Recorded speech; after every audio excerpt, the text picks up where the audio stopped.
And information without the hate, hype, and fear. We're proud to feature cutting-edge programs like The Christopher Everard Show, The Covert Report with Susan Lindauer, Enemy Within Radio with Tom Barnes, Freaky Friday with The Woo Crew, The Gematria Effect with Zachary Hubbard, America's Evil Genius with Travis Cook, Phoenix Rising Radio with Phoenix, Quantum Connections with Lucky, and dozens more. Did you know you can listen from any telephone by dialing 641-793-7117 or call into your favorite show toll free at 833-TFR Live. Uncensored talk and news you won't hear in the mainstream media. Truth Frequency Radio, your protection from deception.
white privilege is just oozing off Yes. as we speak.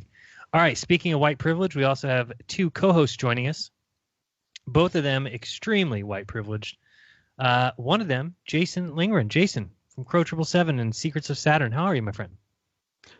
Coming to you from at least 6 feet away or more. I'm awesome. How are you? Thank goodness. I'm so happy. I wouldn't listen to this podcast otherwise. Yeah. Only way I'll do any business with any company if they provide contactless delivery and are there for me during these challenging times. We are indeed, unlike Joe Biden, a contactless podcast. That's a good one, man. We didn't even set that up. That's great. Hey, I will do any voice bite and any voice I can mimic too, if you would ever like. Anytime you want. Anytime you want. You can feel free to drop it like it's hot. Speaking of hot, I don't know if I'm allowed to say that. I'm going to get in trouble. That is sexist and racist. Oh, Jeran's just all sorts of evil today. I'm so evil today. We have saving the best for last, Rose 777. Rose, how are you? Hello, Jeran. Hello, everybody. I'm doing great. I apologize for my sexist behavior. And you know how serious they are about contactless podcasting is they are in separate rooms, even though they are in the same house. They're really true. I know. That's actually but very that's true. because Jason's an audio snob, not because And we're afraid so of he put you in the it. echoless, undecorated room chamber. Hey, we're getting there. It's going to be so good. More would be if you got some sort of white or clear plastic sheet in between you both and you were in the same room. That's That would be very sad. Don't we still have to be 6 feet or more apart from each other, though? Absolutely. But Not if there's a plastic shower curtain between you. That stops the virus. Or Does it? if So you you're can be safe. Even wave protesting, 2? if you're protesting against Black Lives or for Black Lives Matter, then the virus is powerless. yes, that's very true. I'm a fan of Cthulhu where no lives matter. Wait, but Jeran, I would have you know that I recently did an episode on Rose 777 on comedy, and we definitely did discuss comedy involving women, and I would encourage everyone to watch it because it's a topic I truly care about. Fighting for your right to try to be funny, even if you fail, because failing is enough punishment in itself. Right. No, I think you should be able to try. Definitely. Why not? Everybody should be able to go for it. Unless, of course, you're talking about, there's this landmark case today, the, LGBTQ, AI, all the different, they all celebrate today because they are no longer allowed to be discriminated against, which is great for, religious schools, right? If you're Does that mean the police can also be brutal to them as well? Yes, everybody gets the same treatment. So if you're a trans, Everybody gets beat over the head or choked or stabbed or tased or don't tase them, bro. Nope, you get tased too. You get equal. You can't even say bro. You're not. That's the improper pronoun. So you can't say what they're. Maybe they don't assign a gender to them. So saying bro probably will get you in trouble. But it's just crazy now. If you imagine, you can apply for a job at a Catholic school as a transgender teacher, and they cannot say no to you. Well, they could try, but they could be fined. I don't know. The world is going crazy. I don't know what's going to happen. I mean, now all of a sudden, and I know this is going to start happening, but men who are transitioning or who say they're transitioning, can they play female sports and shatter all the records? I mean, could Usain Bolt tell everybody he's going to transition to a woman, go over and race the Olympics as a transitioning man to woman and just obliterate every female? Nothing against women. No, the main thing about sports is that sports involve your physical ability, and men and women have a different makeup, like different bodies. So it really, you can't. It doesn't make any sense to me at all. It's so laughable. But I think that back to what you were saying, Jason, just to point out, because I just know that there's people that are thinking about the fact that there is like a lot of police brutality already towards trans people. I saw it once on the street openly, and it wasn't just the fact that it was happening. It was the fact that it was happening in daylight right in front of me. And it's seriously, I couldn't believe it. It was like a Hollywood movie, but I just felt the urge to mention that there's already so much discrimination against trans people. But with that being said, we still should be able to make jokes about them. Well, I don't know if I'm making jokes about them, but I do think the one thing where I have to We should be able to make jokes about everybody. But I'm just saying right? that there's no shortage of police brutality in the trans community. No, I just I have big problems when it comes to people using restrooms, of course. That's one thing. I don't think any woman would feel comfortable in a locker room with there's a guy with his junk hanging out, and they're like, well, sorry, I don't classify myself as a male, so I classify myself as a woman, so I'm here in this.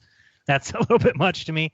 And the sports thing, it may not be being seen now, but like you said, whether people want to realize it or not, and they say, oh, well, girls can do anything they want. Yeah, girls can do anything they want, and they should try and all that stuff. But when it comes to some sports, because the male physique is, or, strength is different, they're going to get killed. Meaning that, there's no girl that's going to outrun a guy. At least not now. Not going to high jump a guy. So any guy can just say, hey, I'm a transitioner, become a female, or say they're becoming a female, and obliterate all college records and hold all the records. And I think that's ridiculous. So South Park did an episode or two on that within the past year, and they had the character be a mock of Randy Macho Savage from the old WWF. Oh yeah, Randy Macho. Oh, he's like, oh yeah, I'm a woman. I'm number one. Yeah, absolutely. Macho Man Savage could demolish some female records in college, whether people want to admit it or not. The world's just gone crazy. That's all I know. But where it hasn't gone crazy yet is the 6-block Seattle zone, the Chaz or the Chop or whatever you want to call it. Oh, the Antifa. Is that a totally contrived thing? Yeah, absolutely. Okay, thank you. Yeah, they've totally they totally let them have it. They just say, here. Well, did they let them have it, or are they controlling it like we have it, or they have it, or whoever they are? I think it's completely contrived, and it's run by the elite. Absolutely. Yeah. Okay. There's some zone where just people are just running it, and there's all greatness. And so Nicholas Brown sent a super chat that says, black budgets don't matter. Yeah, no, I know. It's just crazy. Dave, I did watch the Richard murder. Was that his name? Rashawn? I don't know. Whichever one happened, with the outcome was the burning down of a Wendy's, which makes a lot of sense. And looks pretty real. I was listening to Jason Goodman and Oli Damagard, and they said it also. I mean, I didn't see it. I didn't actually hear about it until today. And they're like, it looks real. Things like this do happen, but the elite will take anything, planned or unplanned, and make the best use of it. Well, they love when it's anything that they can exploit. Again, yep. Black versus white. They love that. That's their favorite. Even though when you watch this video and there's a full 45-minute, what is it called? Chest cam, cop cam you can watch or whatever. And there's actually 2 different cops. You can watch either footage. You can watch the security footage. You can watch people in their cars all by the, in the drive-thru. But they love anything that just gets people to question because, again, this guy is clearly drunk. He's drunk. He doesn't know how his car even got into the drive-thru. He's making up some lies like, oh, my girlfriend brought me here. And they're like, no, how did your car get in the drive-thru? Because clearly he fell asleep. He was drunk and in the car. And then, so you're like on the side of the cops. Clearly they cannot let this person drive away. He blows a 0.1 or something, 0.12 or whatever it was. They can't let him get in his car and just drive off. He's drunk. And I'm somebody who doesn't want to be on the road with anybody who's drunk. So I agree with that. But then he tries to, they get in a little tussle because they try to arrest him. He grabs a little taser. He's trying to tase them. And they shoot him. Again, this is where it gets to the point where you're like, yeah, well, the cops have no right to shoot the guy right there. I mean, he wasn't that kind of a threat. But again, this is what they do. They make it very easy for people to argue back and forth. And again, they're going to run with this one and call it. Wait a minute. The guy was trying to tase the cops, and the cops don't have a right to shoot him? No, because I think they could have shot him through, in the leg, not 3 times and kill him. But now, Dave, what you just said there is exactly what they want, right? Because all of a sudden that creates the conversation. And I actually kind of maybe a little bit see your point. And I'm like, yeah, I guess, if I was drunk and was out with the cops and they tried to arrest me for drunk driving and I'm clearly drunk. And I mean, you have to watch the video. He's clearly drunk. He may not blow a 0.2 or something, but he's clearly drunk. You're trying to tase the cops. They don't even know. Maybe you have a gun also. I'd shoot you 4 times. Yeah, and you kind of side with the cops. That's why on this one, when I'm like, if these cops get fired, you're like, well, I don't know. If somebody pulls out a taser and tries to shoot me, I didn't do anything wrong. I'm just like, and you watch these cops, they act great the whole time. They give this guy as much chances as they can. They kind of make fun of him a little bit during the whole conversation because he keeps changing what he drank. He keeps changing how many he drank. How many did I have? I had one margarita. A couple minutes later, he says, I had 1.5 daiquiris. And they're like, did you have any margaritas? He's like, nope, no margaritas tonight. A couple minutes later, they're like, what'd you have to drink tonight? I had a daiquiri. I had a margarita. He just goes back. It's kind of a funny thing. It's sad in the end because the guy from Louisiana. is no longer with us. And he doesn't know where he's from. He doesn't know where he's at. He keeps saying, I'm on such and such road and I'm in such and such city. And the cops are like, no, you're not. You're not in that city. You're not on that road. You don't know where you're at. And, of course, the guy's trying to get out of the reason why he's in the drive-thru because he realizes, I'm drunk. I just fell asleep in the drive-thru. So they're asking him, well, how did you get your car in the drive-thru? He's like, my wife brought me here. They're like, yeah. So how did you get in the drive-thru in your car? Well, she dropped me off, and I got in this car, which was in the parking lot. Okay, so how'd you get in the drive-thru? They're just trying to get him to admit, I drove into the park. I drove. And he finally admits that, and they have him blow, and he blows a 1 point or 0.1 something. And they go to handcuff him, and he gets upset and tries to run, grabs a taser, turns around to tase the cops, and the cops shoot him 3 times. So again, if there's ever I agree with Jason here. Fatally shot over that? I don't know. I think it's very easy to. But Dave, I get your point too. How do they know he doesn't have a gun? And maybe where did they shoot him, in the chest or? Yeah, 3 shots. I don't think it would be fatal if they shot him 3 times in the leg. Well, maybe they were aiming for the leg and hit him in the chest. Aren't they trained to shoot to kill? They're trained that if they're going to fire their weapon, they try to kill the person, right? Correct. They're trained to eliminate the threat. And this guy, is he a threat? I mean, he's running away. Sometimes you're like, okay, well, you could just call other officers and say, hey, there's this guy, he's running off. But clearly, when you watch this, it has absolutely nothing to do with race. In fact, I dare say that they treated the guy better because he was black. But if it was a white guy, same thing would have happened. It doesn't matter. And if it was a white guy who ran away and black cops that did it, the last thing I would ever think is, oh, they did it because he's white. It's like, no, they did that because the guy's drunk. He shouldn't be driving. Yeah, systemic racism doesn't exist except in the mainstream media. Yeah, I agree. Yeah. So I don't know. Watch it if you want. It's there, and I've seen some people say, "Oh, well, why did their body cameras fall off?" Well, if you watch the other views, they get in a tussle with the guy, and those body cameras are not like cemented to their chest; they're like loosely attached, just like any other GoPro would be attached to somebody's helmet. If all of a sudden you started butting heads with another guy, your GoPro camera is going to fly off. But look, you know what I? Oh, sorry, Jeran. Go ahead. You know what I think is systemically implemented is social immobility, like the how easy it is for one person to transition from extreme poverty to middle class, or someone from middle class to upper class.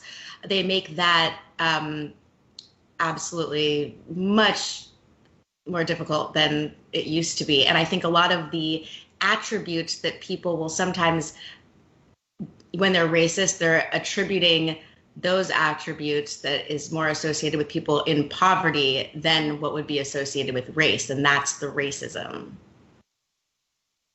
Does that make sense at all? I mean, there's a lot of people who are, because they're in poverty, they're going to commit more crime. It's not because of their race. Got you. No, I think that's definitely the case. I think you could argue it both ways, but I definitely see your point and think it's true. But as far as the whole idea of racism as a point with police or anything like that, I don't think that's the case.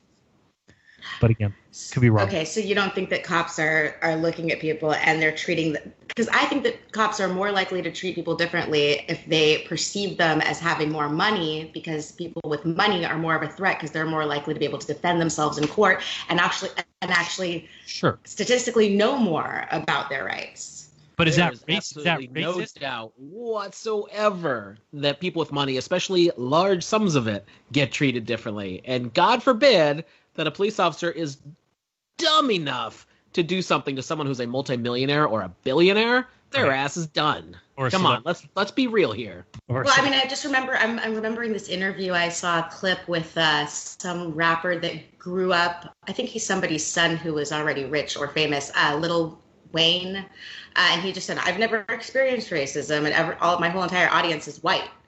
He's like, I'm afraid to say it, but the first time I saw my whole audience as white, I was like, what's racism? I didn't experience it myself. I was like, whoa, that's crazy. He would think that and have that perception. So obviously if he was pulled over by a cop, even though I think he has tattoos on his face and stuff, what are the chances that he's going to get shot?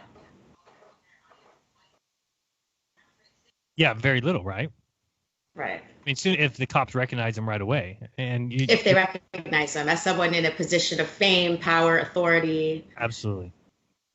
Yeah, so there's definitely that, and yeah, I mean, anytime, I mean, I look at it and say if they think for any second, and again, I base a lot of this off of TV shows, which is a problem. I realize that, but in the couple shows I've watched, that I've been able to find, like that Live PD that's no longer on the air, or Cops or anything like that. Basically what it comes down to is if they think you're on drugs, you get treated one way. And if they don't, then you get treated another.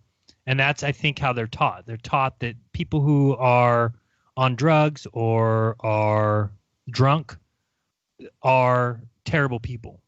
These are the people that they need to go against. These are the people they need to get off the streets. These are the people that they need to go hard against. So when you're talking about some, I don't know, minority community in Atlanta, or you're talking about some minority community in Chicago, can you say those cops are racist? Well, if the majority of those people are what I just described, either on drugs or being assumed to be on drugs, then the cops treat them a certain way.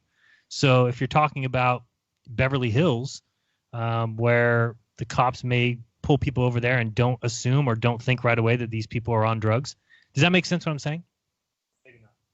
Oh, absolutely. The cops are also trained to assess immediately, can you destroy the person's character? So if the person's on drugs, or if you catch them in a lie, then it's much easier for them to proceed forward with more aggression and just kind of be a dick.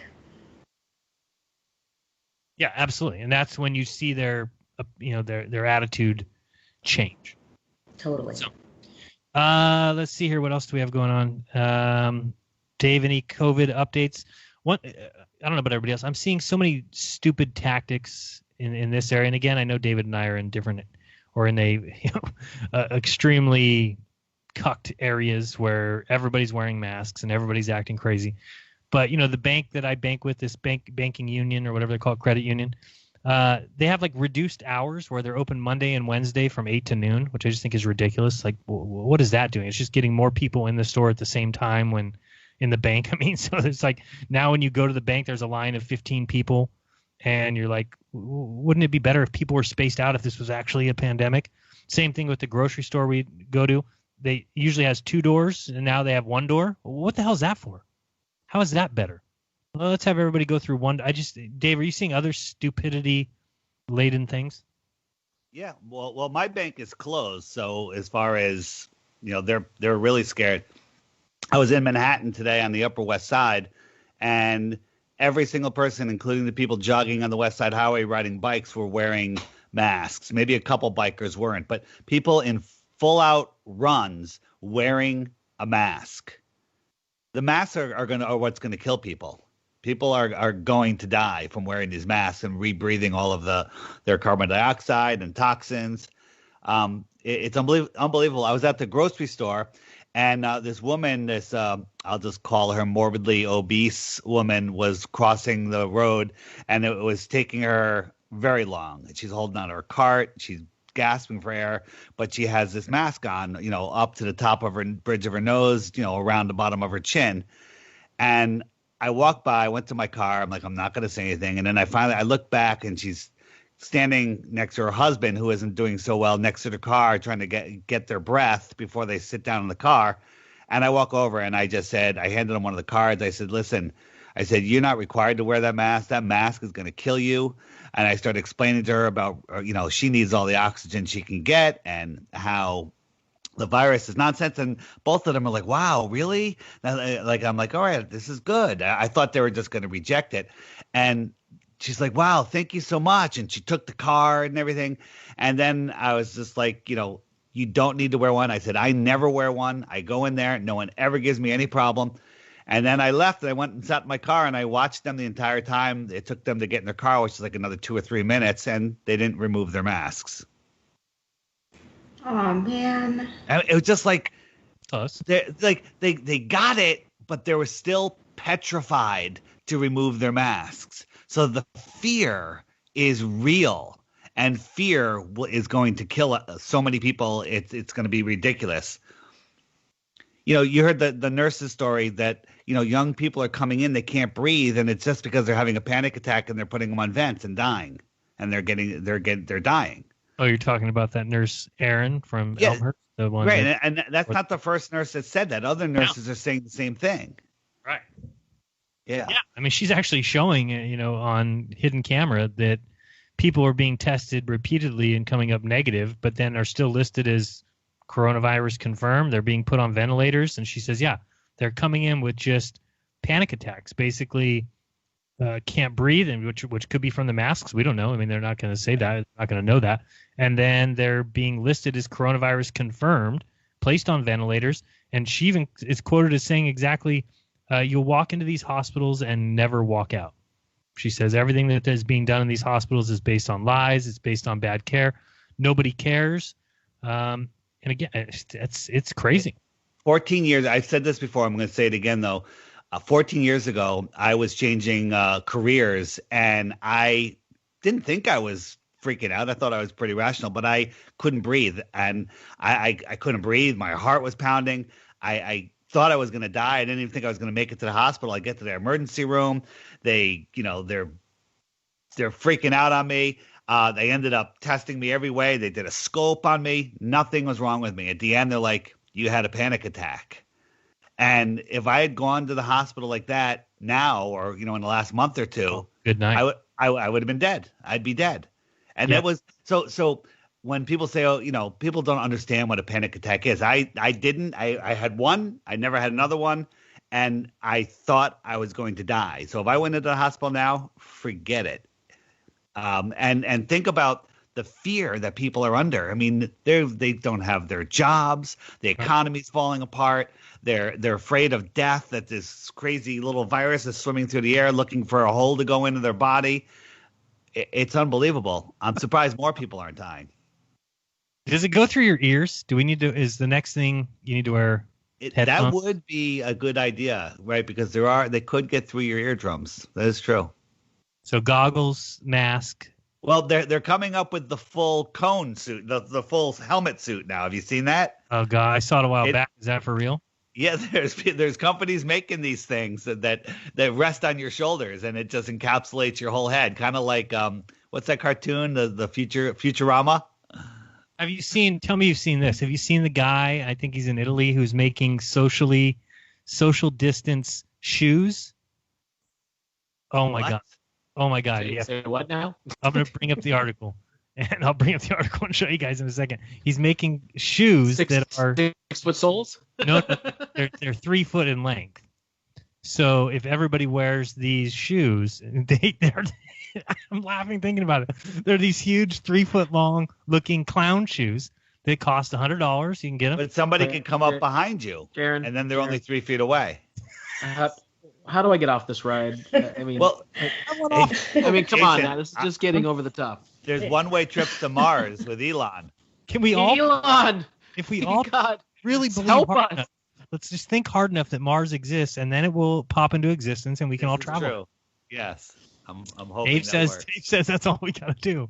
So I'll bring this up. I'll bring it up. So our other option. Did I mention the other option we have? To join the elite and to get rid of the useless eaters. No. Let's join with him, Gandalf. oh my God. How many times a day do you guys just suddenly laugh out loud thinking about something related to all this nonsense? It was about 3 times today. I literally burst out into laughter all by myself.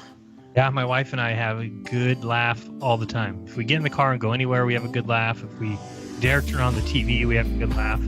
Let's talk about some of the laughs. Don't be right. Listen to Jeran DITRH RAW, and we'll talk about socially distant machines.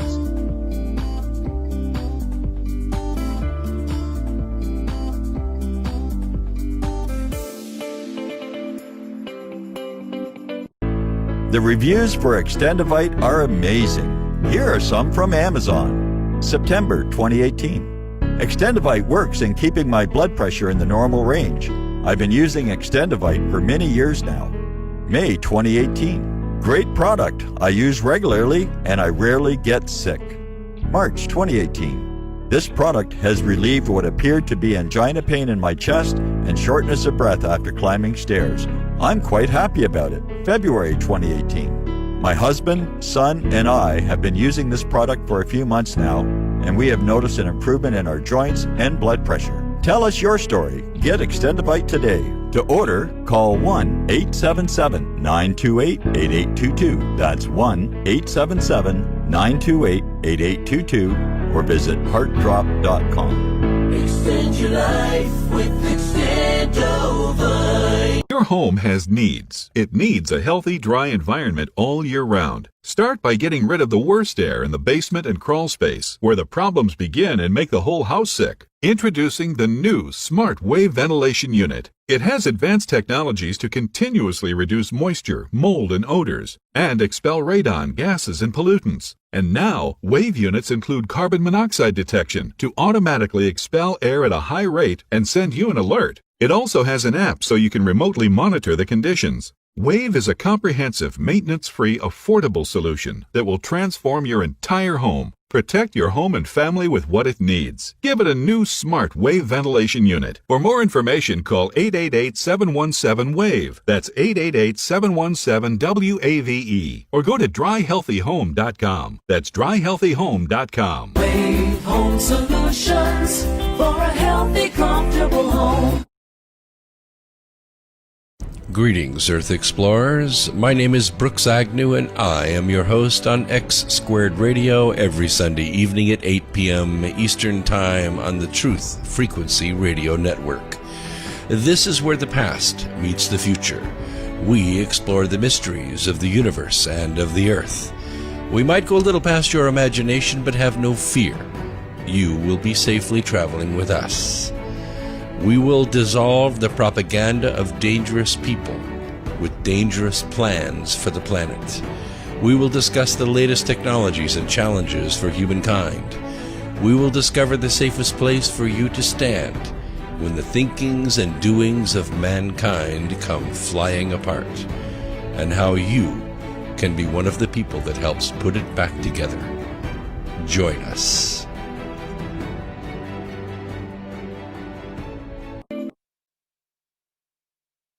This is Truth Frequency Radio. No hate, no hype, no fear. Real people, real radio.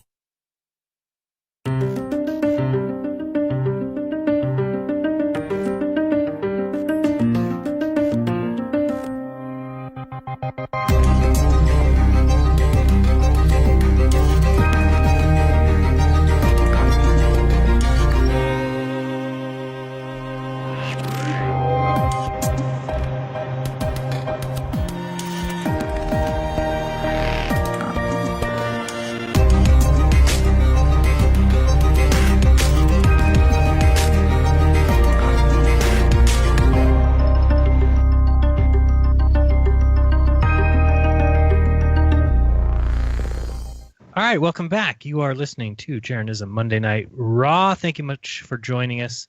Before the break, we were talking about all the nonsense going on and all the ways that we laugh at it. So this is the video, guys, of the cobbler, or he's Romanian, I'm sorry, I said Italian, who's making these wonderful shoes. Let's see. So he can social distance in style. Here you go. You see him making these... Fed up with people ignoring the corona social distancing. Oh, goodness. Craig Left made a shoe to help. Look at these shoes he's wearing. What? Oh, my goodness. Yes. There's some esoteric stuff going on here. Look at the clown. Look at the clown shoes. And I thought Bumper Tables was funny. If I see anybody wearing these, Dave, can we shoot them 5 times? Well, I really enjoyed the Joker movie. So I should return mine? Oh my gosh. It looks like the Wicked Witch shoes. Oh, are those supposed to be Adidas? This is so crazy. Such a joke. What started out as a joke has caught on. I got a call from a lady in England. She wanted some, so now he's making. They're only $150 each. Yeah, and if you just type in social distance shoes and go to images, and you'll get all these fantastic images of these wonderful 3-foot-long shoes. Here's this guy wearing them on his street. This is fantastic stuff. What? You know what this makes me wonder? You know how we look at weird pictures of stuff, of ridiculous things from the past and think, oh goodness, people were weird back then? Maybe those were just ridiculous things from then. And at the time, there were people like us saying, oh, that is some crazy stuff. And I also would like to think, I'd like to hope that people aren't buying the stuff because they want to socially distance, but that they think it's funny and that they're trying to gather things for them to collect for the future COVID hoax museums. I like it. Is there gonna memorabilia? Nice. I like these. These are great because they keep these people 6 feet apart, but of course the people are right next to each other. That's great. You know that COVID only goes forward; it doesn't go sideways. It only goes forward. Right. They got the rules to chess before they were, brought into existence. Soon there's going to be the bishop virus. Hey, can we talk virus. about something equally as ridiculous? Little SpaceX. We've had a few launches over the last week. Oh boy, I love it. It's one of my favorite topics. It is Jason's favorite topic.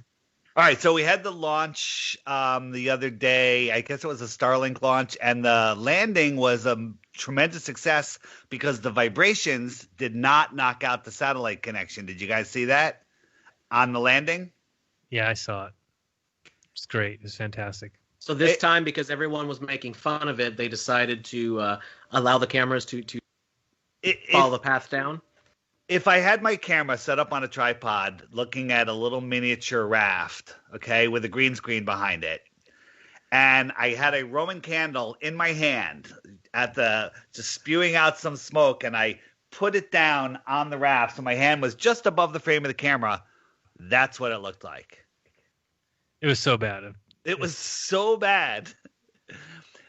How anybody can believe that is just beyond what I can fathom anymore. Well, I'm going to watch the it right litmus now. test. Anyone that, if you could go pull that up. Oh, Jeran, you have it? But did you see this part? Did you see these things release? Let me bring it up. And they launched just before sunrise. So just by chance, when the rocket was, letting go of the first stage, it tilted and saw the sunrise on the crest of the Earth perfectly. Oh yeah, and then they see. Yeah, I saw that part. Well, you saw this part here. This is I'm looking. releasing. You should be able to see it on Skype. Yeah, I'm looking on Skype. I see it. Okay, you saw these release. Oh yeah, the release. Oh yeah, that's what I want to talk about. So we see the release, and you know how we see these bright chain of satellites going through the sky. Everyone's filming it everywhere.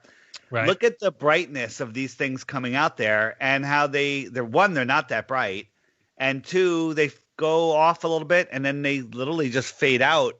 I don't know, in less than a half a mile. Shouldn't they be uber bright? And I know you're saying everybody's filming them. I have yet to film them. Well, no, we're seeing all those films of them.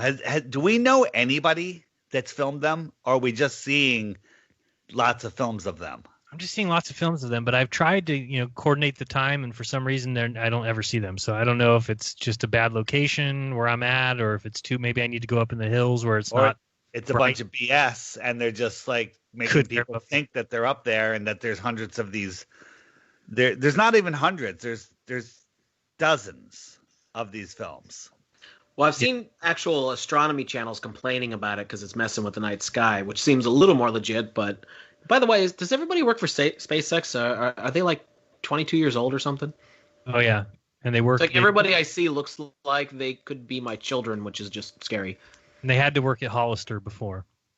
We have Paige and I have a friend whose kid, one of her sons, was applying to SpaceX, and she's so excited, and he's just getting out of college, and he's going to work. He's right age then.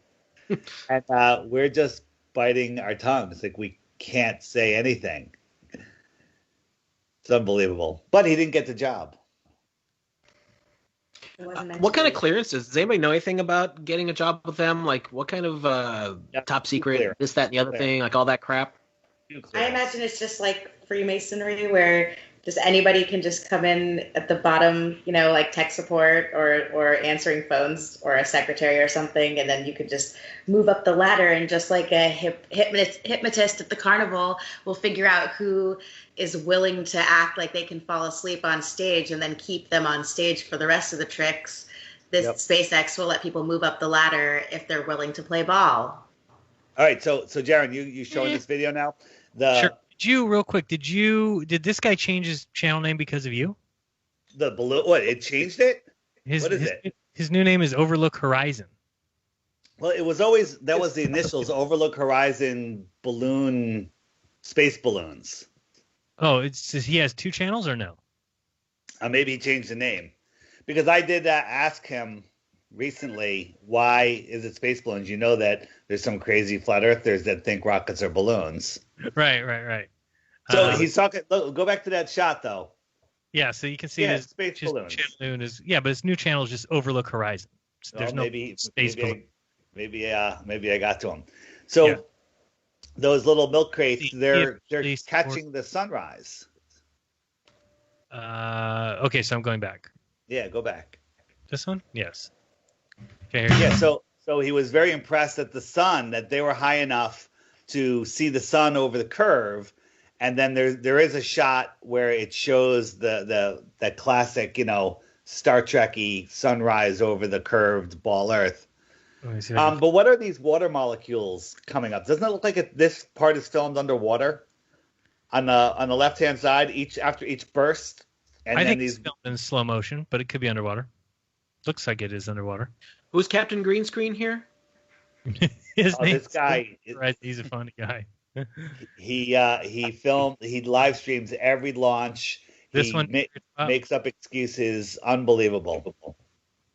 You're talking about this horizon piece here, where you can see the sunrise coming? Yeah, there it is. Yeah, and then, so this is the one where eventually, let's see, now you can see the horizon a little bit more over the ball here. And here it comes back down to Earth.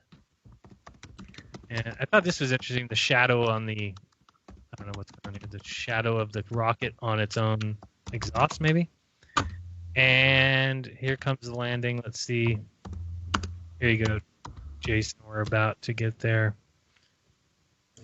Excuse me. Here it comes. So, I mean, this could be very easily done. This is just, somebody could be lowering it with their hand. And a little flame. Now look how high it is above the clouds. And then how fast it's going to be down there. So how fast is that thing going to go from? I totally agree. Because you're saying, I love the level of excitement on Captain Green Screen. Yeah, look, it's right here, right? I mean, this is where it is supposedly just seconds before. So just seconds before, it's right here, way above the clouds. I mean, you can still see a curve. It can't be, it's got to be way high. And then just moments later, here comes the backwards torch. You have this with a little bit of green screen and a ocean background. And look, look, and there it is. There it is. Excited, pumping his fists. He probably came. To be honest, were you able to find the video that we had made? Yeah, I did find it. It seemed like there was a little fade in, fade out. There could have been a cut right there, just like how you can fake certain movies where it seems like it's done an all-in-one take. There was a little fade in and fade out covered by the smoke. It gets real dark here. Like, why isn't it? Did you see that host go dark and then slowly light again, like you were just pulling it with your mouse on the Final Cut Pro circa 2008 software? And goes clip and right back out. Look how beautiful. Looks like a little reveal. Oh, it's just, it's amazing. And this guy's just never been so excited.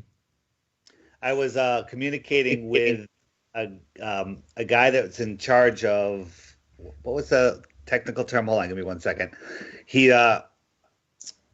what's going on there with the Earth? What is it doing? Look at this little, it's like it's spinning. Where did I see that? Maybe a little bit further.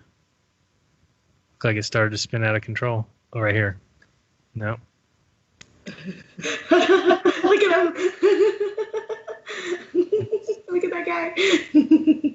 He's very happy. He's loving life. Well, I'm happy he's happy. Yeah, that's how I feel sometimes. Like, whatever floats his boat.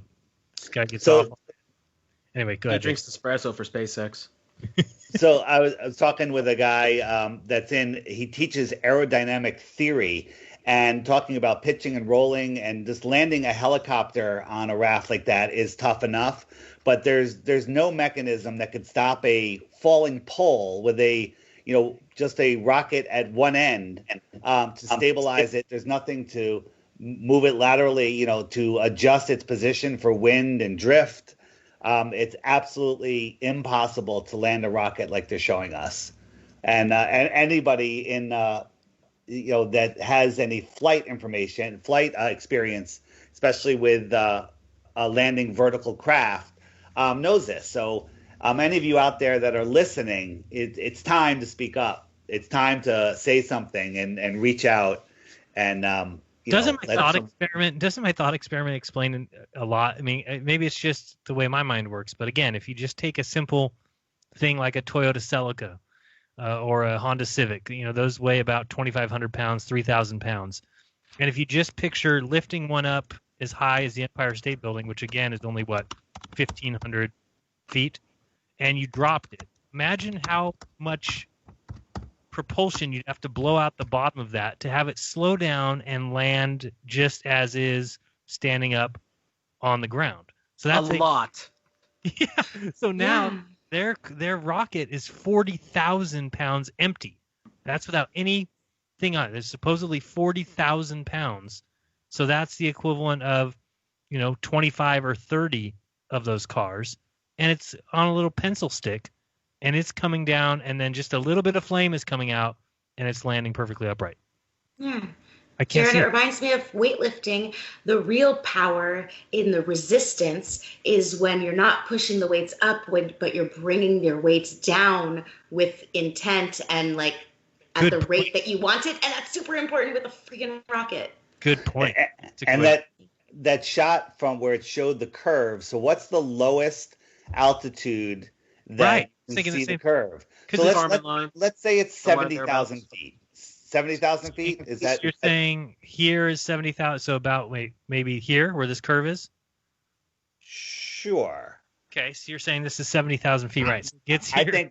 I think. Well, in reality, I mean, in the ball model, is that 70,000 feet because we've been up to 120,000 feet and it's flat as F. Well, that's what Neil deGrasse says. You could be at 128. So 70,000 feet. How many seconds until it touches down and someone calculate the speed? We're at 728 now.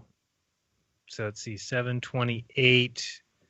So we're at 728. Now we're at 738. So 10 seconds. Let's see where it comes down. What did I say? 728. I won't be able to do speed very quickly, but so it's going to be, how close are we? 728. We can go down to here. So about a minute, 20 seconds maybe, or maybe I'm off on that. No, it was much faster. Is that what the timer showed? I think. Hold on, maybe I'm wrong on it. So we showed it here. It's at T plus 7:15, and then when it lands. So when they were showing it live, I thought it was like 15 seconds. Let me see. The soonest that we see. Oh well, you're right. Right here. No, that's 7:20.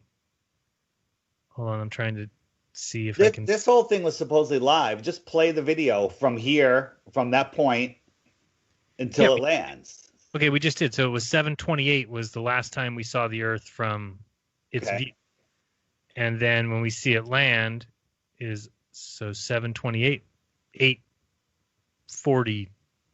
So a minute 10. So a minute 10. Yeah, it went from 7:28 and landed at 8:30. So if it was at 70,000 feet, that's 1,000 feet a second. How does that compare to how quickly a plane would land? I know they're not supposed to be the same kind of vehicle in any way, but I'm just trying to imagine it visually if I was on the ground. Yeah, way different. Wait, 1,000 feet a second. 1,000 feet a second. Isn't that like 17,000 miles an hour? 1,000 feet. 1,000. I don't have my. Let me get my calculator. I could figure that out if I had a piece of paper and pencil. Yeah, well, it's 1,000 feet a second, and it's only going 1 mile every 5 seconds. It's 60,000 feet a minute. So Yeah. divided by 5,280 is 11 miles a minute. No, I can't be 11 miles. Well, 11 miles a minute would only be 11 times 60, 600 miles per hour. I don't know. I don't know. I got to think about it after the show. I can't multitask. Okay. Anyway, here we have its convex form. Thank you, Dan the Waterman. Says, walk like us, but they are not like us. Totally agree. That's lyrics from that cool song, right? B.O.B. Absolutely. I used to like B.O.B., be a big fan of his, and then he told me that Eric Dubay told him not to talk to me, and then he copyrights me on every single video now that has B.O.B. in it, so I don't like him anymore. Yeah, another thing that I can cock my eyebrow at Eric Dubay, because that guy kind of gives me weird vibes. Yeah, you think? It might have something to do with, Glowbusters just told us it's 681 miles per hour. That's... Thank you so much, Glowbusters. Thank you, Bob. So let's see here. What else is going on? Dave, did you see the fluoride case is going to court? Yes, and the mainstream media has been ignoring it. Imagine that. Wait, no, come on. I mean, they're not doing their job? Come on. That's okay. They are doing their job. Their job is to deceive and mislead. Right. There you go. Now, we still don't know what's going to happen with the case, but they're going after suing the EPA to not allow the water to be fluoridated, which happens in something like 80% of America. I don't know about the rest of the world, but do you guys have fluoridated water there? Thank goodness no. Negative. Wow, really? We are definitely moving in with you guys. Get the room ready.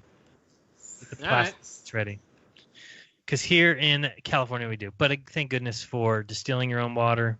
That helps, and knowing where to get water that's not fluoridated, which is, we've got some machines around town that are Crystal Springs. I always forget the name of them now, but whatever it is, I looked it up and it doesn't have fluoride. So hopefully that case goes well. It would be very interesting if it comes back that all of a sudden they're pointing out quite clearly that this causes, there's overwhelming evidence that it destroys brain cells, it lowers IQ, and, again, a lot of children are getting this in their formula, and it is not a good thing. So keep an eye on that. And in our water and everything else, they have the endocrine disruptors. I forget the name of the chemical, which is literally removing the testosterone from men, and they're feminizing the world. And that is part of the plan, because it will lower the birth rate. It'll, that's why there's so much infertility problems. That, along with the fake meat burgers that have 10,000 times the estrogen that you should be consuming. It's a crazy agenda. Yeah, estrogen mimickers. Great. And how much crap, when people don't realize just how much stuff estrogen mimickers are in, and you wonder why we have a whole bunch of soy boys pushing to take guns away. Right. Absolutely. Our friend Alex Stein, Conspiracy Castle, sent me a great meme. If I can find it, I'll send it to you, and you can put it up. Do you guys think this whole idea of them talking about reimagining the police and defunding the police, is this just more move towards drones and contact tracing? Is this like the new idea of police will be no more police officers actually out because they don't need that anymore? It's probably a way to federalize things more, if I had to guess. Yeah.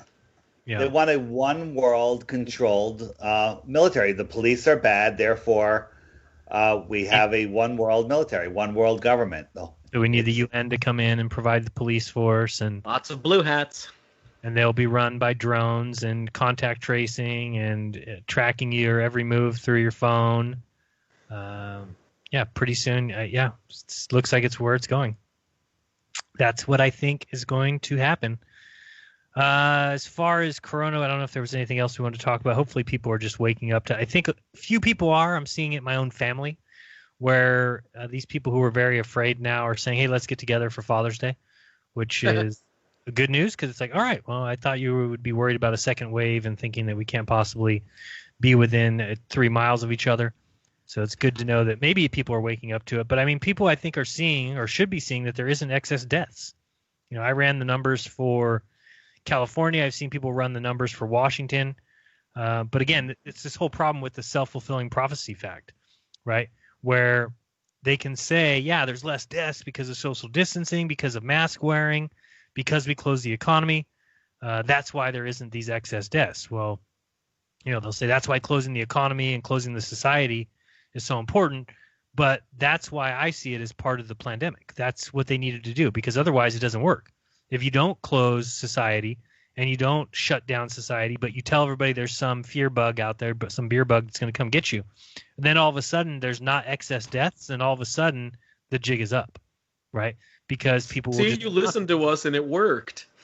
That's what they were able to say. Is they're able to say now, the reason that there isn't deaths, the reason there isn't excess death, the reason the deaths isn't higher than 2017, 2018, 2019 is because we took all these steps. So again, you can never prove that person wrong. And wave 2. So it's a good thing that all of that riot stuff happened exactly when it did, and not a month earlier or 2 months earlier. Well, the riots could What be a responsible coincidence. for wave 2, which will come in the fall when everyone's going into cold and flu season, in the lowest health that the world has ever been in.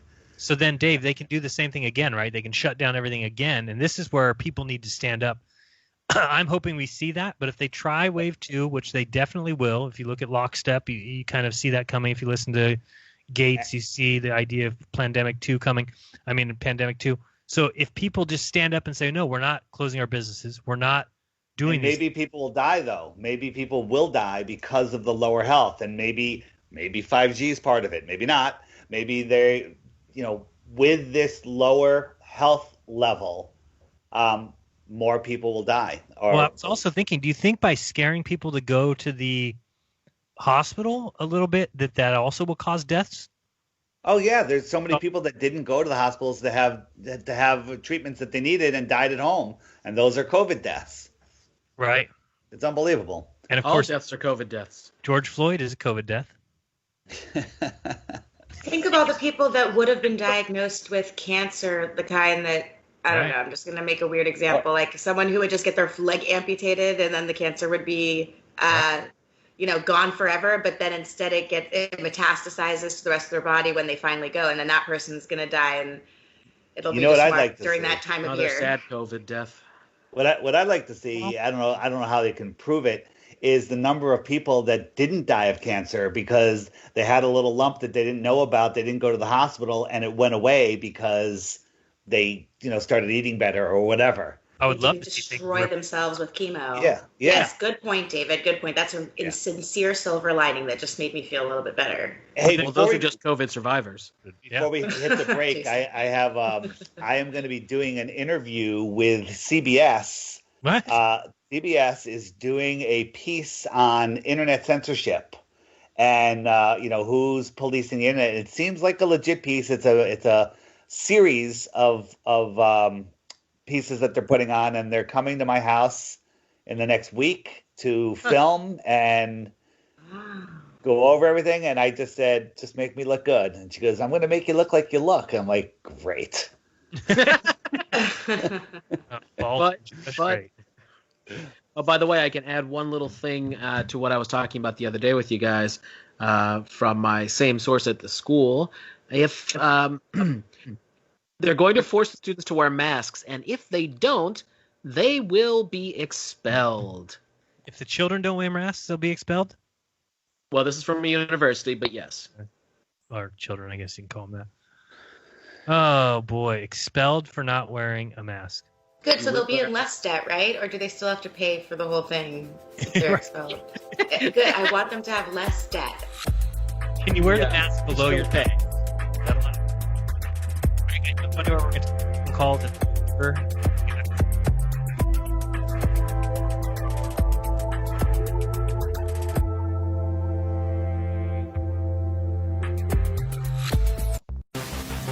Truth Frequency Radio is your #1 source for news and information without the hate, hype, and fear.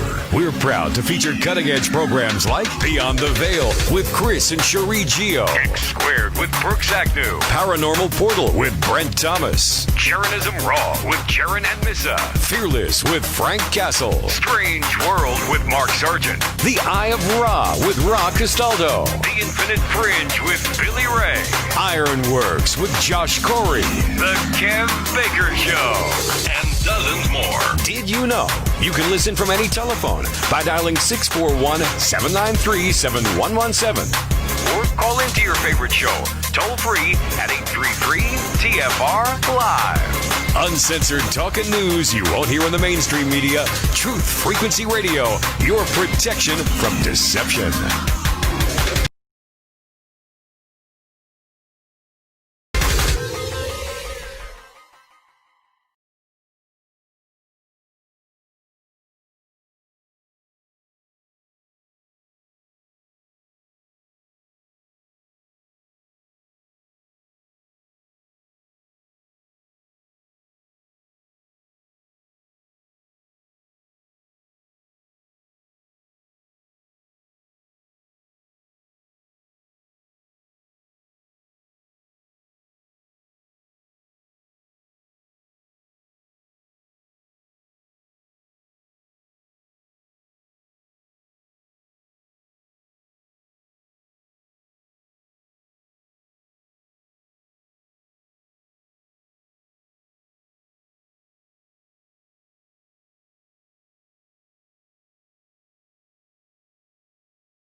Eyes don't be surprised.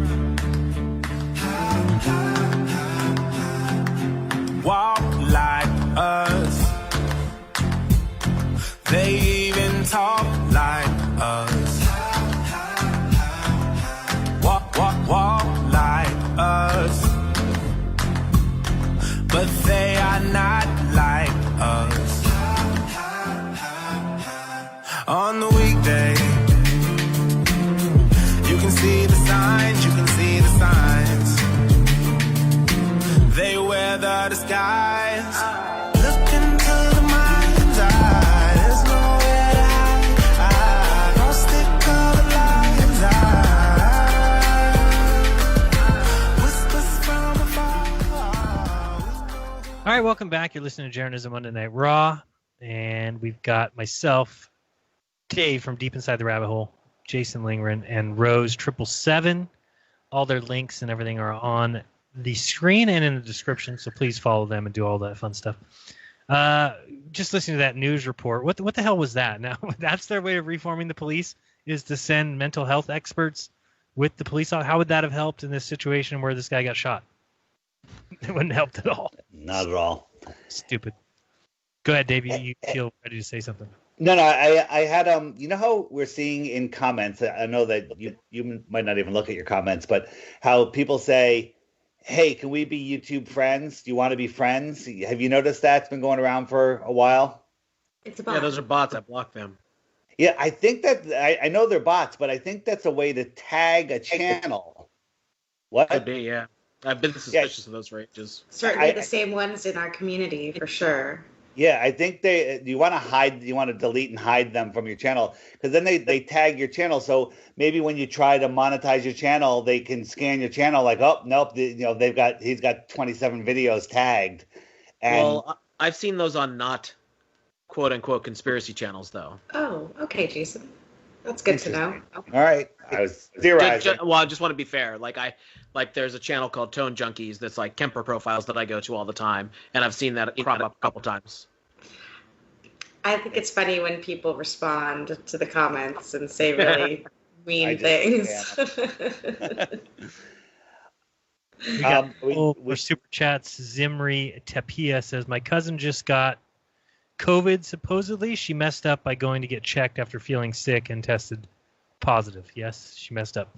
Zimri Tapia said they said it wasn't too bad because she didn't have a cough, so to isolate herself for a couple weeks and treat it like a regular flu and then come back to test. Well, at least they didn't admit her and put her on a ventilator. At the very least. Well, maybe I don't know where she went. Maybe it's some, I don't know, place where they don't do the whole murder thing. Go ahead, Dave. You're going to say something? No, I thought, are we going to take calls, or do we have any calls lined up? Yeah, of course. I was just finishing off my list, seeing if there was anything else we needed to talk about. You wanted to say something about my driver's license. Or, I'm sorry, getting a child a birth certificate. Oh, yeah. So on Globebusters, you were talking about you were worried about your kid getting a job, and if he doesn't have a birth certificate or a social security number, he won't be able to get a job. The question I have is, let's say he comes 16, 18, 20 years old, whatever, he decides he wants to do that. What's to stop somebody from going and saying, hey, I don't have a birth certificate, and getting one 20 years later?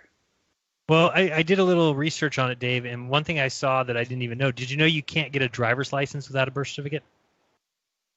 You get into that whole thing where you don't need a driver's license unless you're doing commerce. Well, I don't know if that's true. This is where I say I got into trouble with that.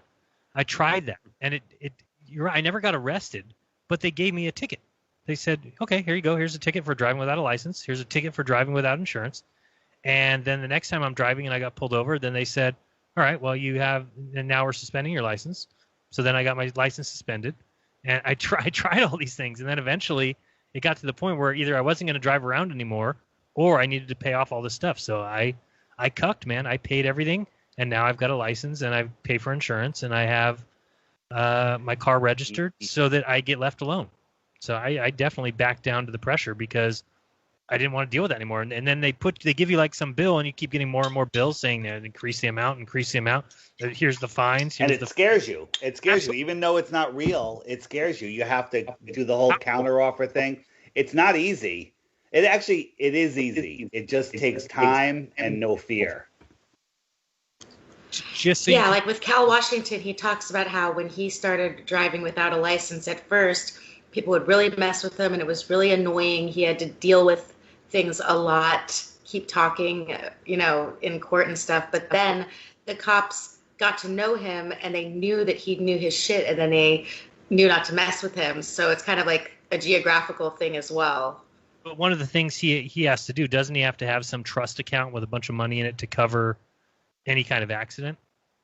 Well, he keeps, I think it's $75 cash in his pocket at all times, just in case something happens with his car being towed.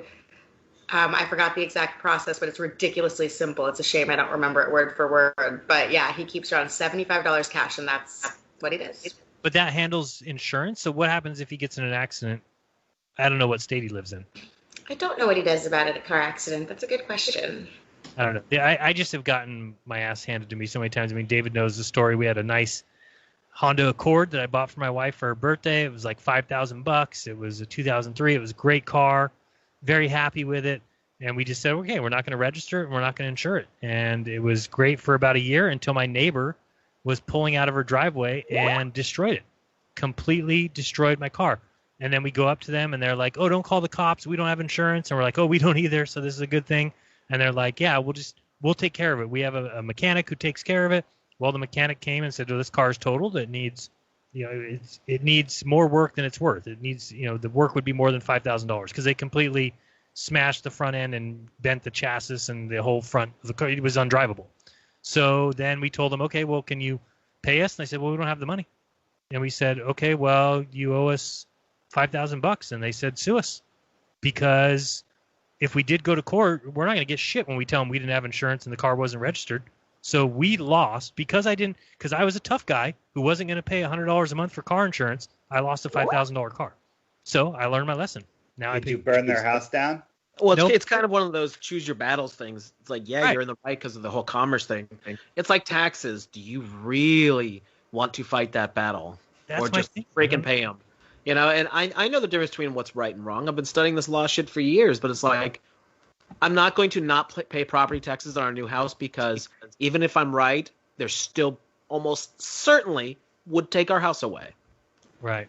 And that's just what it comes down to. I mean, and again, I understand people want to fight for that right, and I agree with them. And but on one hand, I'm just like, okay, wait, so $100 a month, and I just make sure that even if I just was paying $100 a month and those people totaled my car, all I have to do is go to my insurance, say, hey, these people totaled my car, they would have written me a check for $5,000. No questions asked. Simple, easy. I've never heard of anybody having anything happen where like insurance isn't going to cover it. No, if somebody totals your car, that's what insurance is for. Hey, So- one more topic before we go to calls is anybody getting, I got notice from my bank that they, to avoid COVID, they're sending me new credit cards, contactless credit cards that you just wave them near the machine. So there's with a trackable chip in them. Didn't ask for it. It's coming. And the reason is COVID. I mean, 5 years ago, if they said they were sending that, people would freak out. They're like, no, that's an invasion of privacy. But now people are welcoming it. Did any of you guys get that? Anybody in chat? Mm-mm. Interesting. Maybe it's just me. Oh, God, boy. I don't have any credit cards. Hey, can you guys check the Skype chat for a moment? Yep, reading it. You want to bring him on? Yeah, he had something he wanted to address that he and I were talking about a few minutes ago. You can come on. You want me to add him? Yeah, well, I didn't want to impose if you didn't want to talk about it, but he love said, me some RV. Well, so do I. He's a great dude. So yeah, if you want to Okay. bring him on for a few minutes. I'm cool with it. I love RV, but I was gonna I say could take him or leave him. ignore trolls. But you're right. Well, yeah. Well, I we think he can wants to bring address something something to the on table a greater notion than that. But all right, cool. Sweet. I added him to the call, so let me know when he gets here. But we can take a call for now. Let's see. Let's start out in Quebec. 418, you're on Jeranism Monday Night Raw. Who's this? What's up? Disparaître, tabarnak, je suis pas que ça, moi. Désolé, là, je suis pas raciste. Un blanc ou un noir qui fait ça, un haïtien, un chinois, calice, il va prendre un homme. Hello? Il va faire le malade. Voulez-vous coucher avec moi? Parlez-vous français, hein? À ce soir. Let's try it one more time. Hello. You're on the air. Pas n'importe quoi. Puis, t'en prends de la police. Drop your Ça, call. ça montre que t'es honnête. Alrighty then. Thank you. Bye now. That'll be enough of that. All right, RV's here. What's up, RV? RV What's was going on, up. David? How's everybody doing? We're doing good. Fantastic. Good. Hey, man. Hi, Rose. How's it going? Jason. Doing everybody? great. Hello, my Just friend. happy you're here. So RV is here to tell us something real that happened in the world today. Go ahead, RV. Yeah, the only thing real is when you walk out of your house and you look around, and that's very real. Everything else is not. When you turn on the TV or flip on the or the old days, flip on the radio. But yeah, nothing real besides like I said, going outside and enjoying the nice fresh air and the sunshine. Hugging a tree. For all the beauty. So what's going on, RV? What do you got? Nothing, just as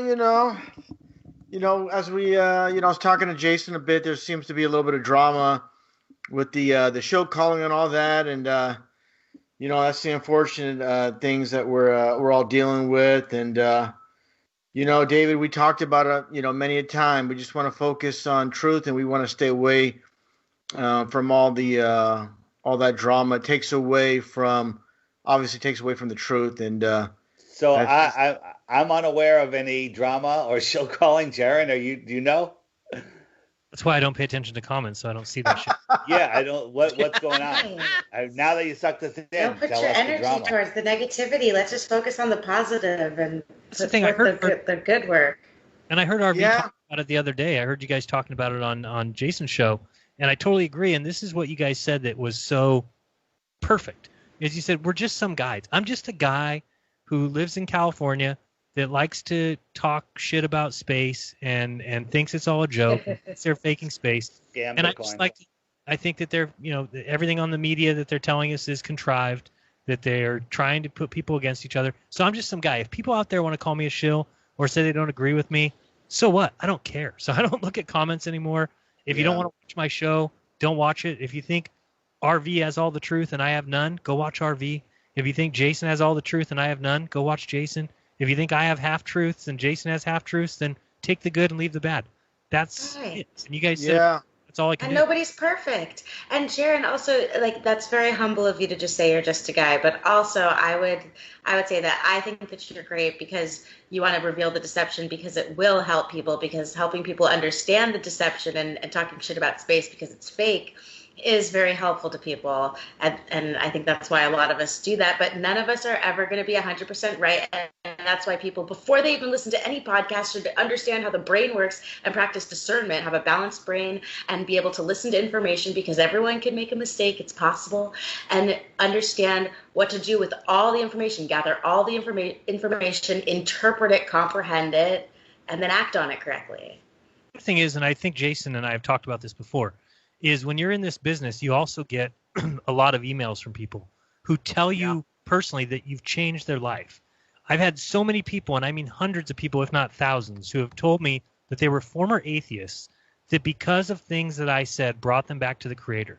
That is amazing to me. There's not very many people in this world that can say that they've done that they've taken people and changed their minds from this, nihilistic, materialistic world where basically the media is pushing this atheistic view. Obviously, science is doing everything they can to discredit the Bible, discredit the Creator. Everything that they do is to give you this idea that you're on a spinning ball flying through outer space. It's all nonsense. And so when you realize you've touched people and that you've changed the world for the better, and whether people want to believe that or not, and these people who believe in space, flat earthers, they're making the world worse. When you're bringing people back to the Creator and realizing that everything that you do and everybody you interact with, it's important, and you can actually be a good person, and you can actually, maybe you were a bad person in your past, but by changing it today and making all the activities that you do from here forward positive, you can make a change to the world. You can make the world a better place for your children. That's hugely important, and it's something I think we're all doing. Nobody here is making the world a worse place. So it's all a good thing. Now, the people that are making the world a worse place is the people out there name-calling, calling people shills. I just don't see the point. Anyway, I'm done talking. Go ahead, RV. Yeah, well stated, Jeran. It's just like I said with Jason during the live stream. It's like going to a buffet and just take what you want, leave the rest. When it comes to anybody that's speaking out there, as far as truth is concerned, I think the problem stems where people just want to take in information and not actually process it and just absorb it all and just not have to think of what's right, what's wrong, what's disinfo, and they're being lazy. They don't want to have putting the discernment, putting the time in to actually do any research. And that's the problem with people that initially were, like, for example, mainstream people watching the mainstream media, and they just absorb things. So when they go into the truth realm, they do the same thing. They're just absorbing things without wanting to process it and digest it and come to their own conclusion. And that's what needs to be understood is, again, I said it a million times, no two people agree on everything. And again, just listen to everybody and take what can be proven and leave the rest type of thing. And yeah, go ahead. Yeah, just listen to the shows that you enjoy. And I have no problem if you don't enjoy my content or you think I'm wrong, then just don't watch it. It's that easy. It really is that easy. And I believe that on so many accounts that we can police ourselves. That's why I hate YouTube censorship and that, because if people don't like what you're saying, then they won't watch you. It's that easy. If there's a guy out there who's got a channel who's telling me that fairies actually exist and they run the world and that they are then if I watch that channel, I would just say, you know what? I don't resonate with any of that. I don't really think I haven't seen any evidence of fairies, and I would just not watch that channel. Period. It's that easy. Police ourselves. Yeah, and I said it also with Jason on his channel during the stream. As your channel grows larger, you have a larger following. On the opposite end, of course, you're gonna have a lot more haters. That's just part of it. I guess it was 2017. I had a very large channel, or a couple very large channels, and I was getting a lot of grief from all angles, and actually made number one shill. A flat earth shill on YouTube. I made the number. There was a top 10. I made number one, according to some guy in the UK. I remember somebody made that video. I was on there too. I was like number 7. Yeah. Did I make the list? I don't think you were around at that time yet, or you weren't a big enough name now. Now you would definitely make it. Yeah, but what I'm getting at, guys, is this. It's getting really, it's enough's enough with it. Like I said, I talked to David about this before. I used to get involved with this nonsense years ago, and it's just when you start making these so-called hit pieces on people and go in that direction, it never ends up good. It's just a huge distraction. It takes away from, of course, being very productive in what someone wants to do, and it's basically childish and just want to sort of to go away. It's always going to be here to some degree, but it'd be nice if it's kept to a minimum, and that definitely. We already have issues with people outside, the Globers, and now you have the infighting.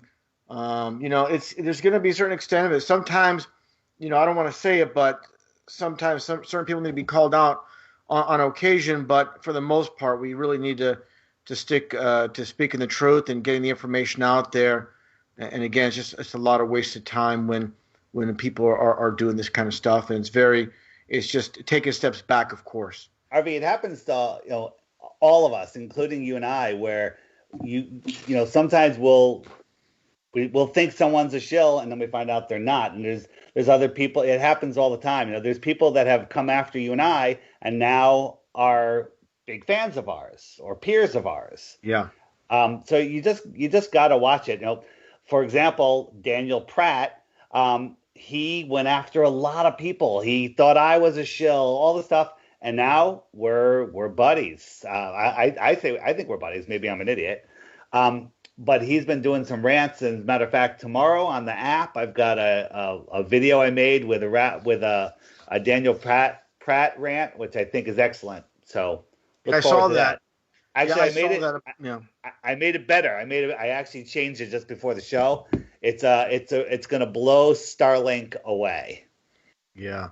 Well, I like what he said, Daniel Pratt with the, we don't see, the so-called falling stars going upward any other direction, but coming down or, towards ground level. So, it was a good rant and all. And, that's something. This is a new one. No, a new one. Okay, I know. I'm just saying I saw that one, but what I'm getting at is things like that when you share someone's work that maybe potentially someone looks at you as, quote, a shill.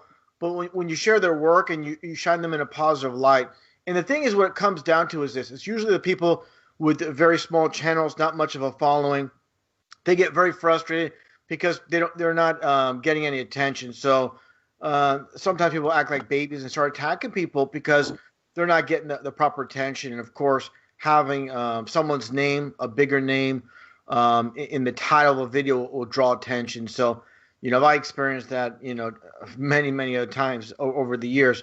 So it's part of the, it's part of the deal with being on YouTube and speaking the truth and again, getting your name out there. And then you expect to get attacked, especially when you do good work. When you do good work and you're on target. For example, not to toot my own horn, but when I made that, the Star Trail videos, and I know it was a good video. I don't mean to say that. I knew I was going to get attacked. And sure enough, here comes all these hit pieces on that video. that means it's a good video, and the Glober's got to try to break it down type of thing. So that's what happens, when you do good work, you're going to get attacked. I got PsyOp Man Dan did a video on me the last few days.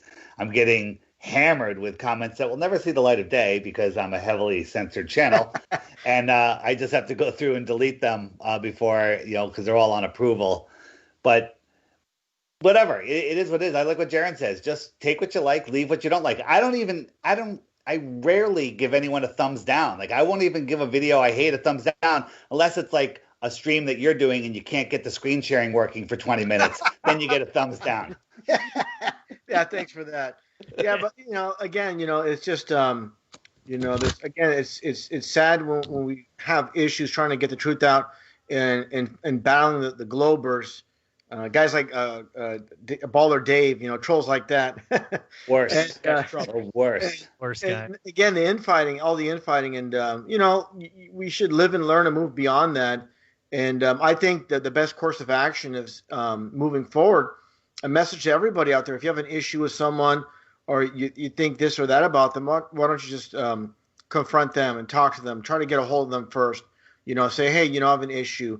Let's talk. Go that route instead of maybe just attacking someone out of nowhere, maybe ambush style, and try to get things resolved. There's a lot of conjecture. Someone, you might get an older photo of someone or hear something that's not true and come to a false conclusion based on false information. It's just like Richie from Boston and I had some issues, and it was over some troll saying I called him a fraud, which I didn't. And, Richie's been, he apologized because he kind of lashed out and he realized it wasn't true. So, it's basically narrowing it down to is, cooler heads prevail type of thing and not get involved in the nonsense. And it's kind of hard. It's kind of hard when you put a lot of time and effort and energy into your channel and then you get attacked. Of course, the first reaction is to defend yourself. And I totally understand that. I've done that. But sometimes it's best to just ignore. It's not easy, but that's probably the best route to go. Again, just to. But again, it's. I think it's productive to bring this up. Moving forward, it's not something we want to harp on, but it's something that definitely needs to be addressed. The other thing that I think's important, and I know I'm not alone in this. I know Jason agrees with this and would do the same. But I'm all for anybody who has a smaller channel to reach out to me on Skype. You can search Jeranism Truth. If you have something that you want to present on my channel, I'm all for that. I did it with Swazzers. I did it with a few other people. Look what Alex Stein did. The guy started a channel. He just started doing and we had him on the show last week. So these are things I never had the opportunity to do. When I first made YouTube, there wasn't anybody who had a channel significantly bigger than mine that said, hey, Jeran, you want to put together a 45-minute PowerPoint presentation? Come on my channel, present, and get yourself some subscribers. I would have been all for it, but I never had that opportunity. So I'm okay with offering that. And I know Jason does that with people come on his show, people that join him in Crow. If you've got something good to say and you've got something good to present, we're here to help get that information out. I mean, am I alone in that one, guys? All you got to do is ask. Yeah. So the way I see it, Jeran, that's fantastic that you would offer that. And definitely what I see is it's a lot of the the big names, quote, big names out there representing, say, Flat Earth, for the longest time. It's good to see new blood come in, and part of that is helping these channels that are doing good work and propping them up and helping them get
you need, in fruits, vegetables, seeds, nuts, and grains, everything that's, spices, everything there is to supplement us. And it's not even a question. It's not even on the table, this nonsense with vaccines or anything from the pharmaceutical industry. Once you're down that path, you're on the path of disease, cancer, death, and that's what they do. They're death dealers. That's their business. And one thing I would really want to emphasize is people say, but all the doctors are saying this, all the doctors, and you're not a doctor, so how do you know? Well, all the doctors. Extendivite is more than just a heart tonic. Do you have any of these symptoms? Night cramps in the hands and feet. Your arms and legs often go to sleep. On short walks, do your legs get aches and pains? Is your memory worse than it used to be? Ankles that swell late in the day? Has your blood pressure increased lately? If you answered yes to even one of these questions, you may have early warning signs of arterial blockages. Your body is saying that it is time to take Extendivite.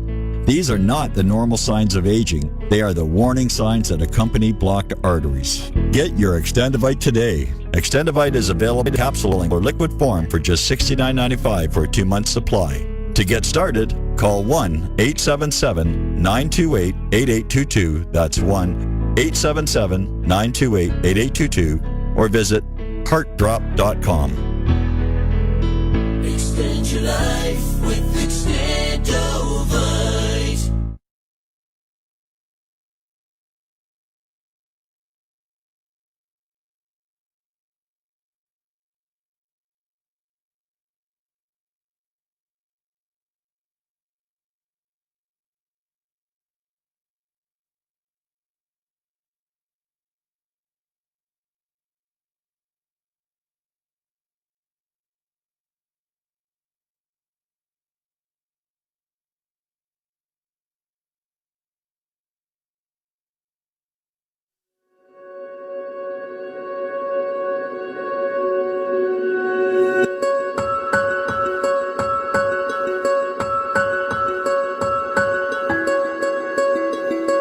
Nature's Youth RSF. It's time to start looking better and feeling better. Learn more and order your Nature's Youth RSF at nature'syouth.com. That's nature'syouth.com.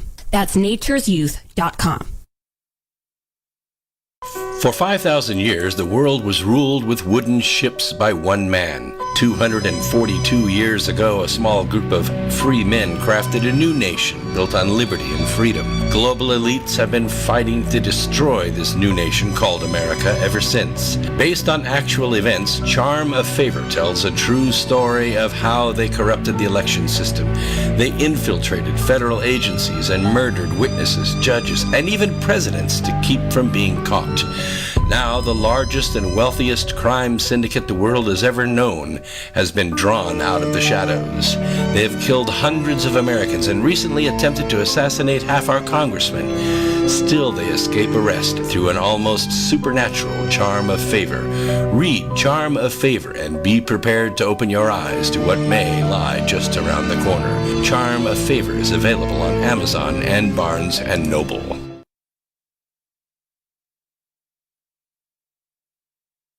This is Truth Frequency Radio. No hate, no hype, no fear. Real people, real radio.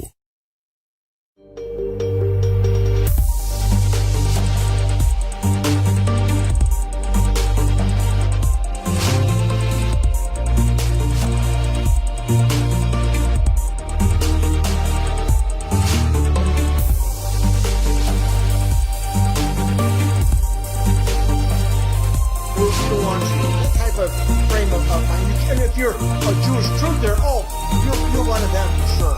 So, that's why Alex was talking about it. I've already got messages from people saying, I can't listen to your Friday show anymore because you have Alex Stein, a Jew who has 33 Conspiracy Castle on your show. You have terrible discernment. He's going to turn. He's going to be the next Logan Paul. I'm like, what are you talking about? He's just some guy getting views on his channel. Is it Logan Paul? I understand that. I truly want to emphasize it on my side. I hear what you said, what Alex said, but I really want to put that out there too, because I've been attacked constantly for, hey, you don't talk about the Jews. Yeah, I'm going to get my channel shut down, and it's not so simple as, again, every single a Jew is involved in the conspiracy. It's like getting mad at someone at the Catholic Church. Oh, you're just as guilty as the Vatican because you attend the Catholic Church. That type of thing. Jason, you must get some shit for Secrets of Saturn, having your channel named that. I sure do. Yeah. And don't your you know long hair with your mandala behind you. Yes, my Indian mandala that makes me somehow satanic in the Christian mentality. I don't know how all this works, but apparently I'm bad. Yeah. Well, also, I want to jump in here about this whole thing about. I want to jump in about this whole thing about like, for example, long hair and everything. Look, we live in like this satanic system, and we're all partaking in it in one way or another. If you pay taxes, you're feeding the beast. So we're all guilty in some form, and we're basically a product of our environment.